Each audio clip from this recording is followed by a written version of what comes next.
విశాఖ జిల్లా గాజువాక నియోజకవర్గం పాత గాజువాక జంక్షన్ ప్రమాదాలకు నిలయంగా మారింది అంటున్నారు స్థానిక మహిళలు. ఒకప్పుడు ఈ జంక్షన్లో తీవ్ర ట్రాఫిక్ కష్టాలు, ఇబ్బందులు ఎదుర్కొనేవారు. వాహనదారులు కానీ నేడు ఆధునీకరించిన రోడ్లతో ప్రయాణాలు సునాయాసంగా చేయగలుగుతున్నారు. కానీ పాదచారులు నడిచే మార్గాలు లేకుండా పోవడంతో రోడ్లు దాటేటప్పుడు మహిళలు చాలా ఇబ్బందులు ఎదుర్కొంటున్నారు.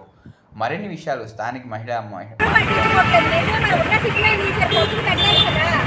ఒక సిస్టమ్ లేకుండా ఎవడు పడితే ఆడు వచ్చేస్తాడు.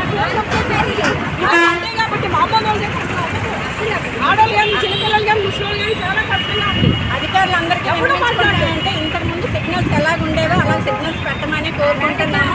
పెద్దలు పిల్లలు అందరూ కూడా నడవడానికి చాలా ఇబ్బంది పడుతున్నారు.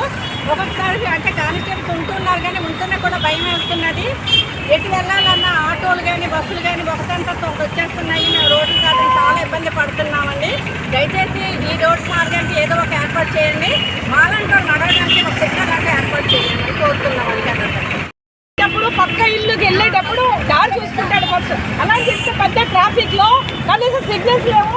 ఎవరి ఇష్టం వచ్చినట్టు వాడు వెళ్ళిపోతారు. ఎవరి ఇష్టం వచ్చినట్టు యాక్సిడెంట్ అవుతే ఉన్నారు. పోలీసు వాళ్ళని ఎంతమంది కంట్రోల్ చేయగలరు? ట్రాఫిక్ రూల్స్ ఎక్కడైనా ఉన్నాయా? పోలీసులు ఎవరు పడతాడు వచ్చేస్తారు. ఒక ఇష్టం లేదు.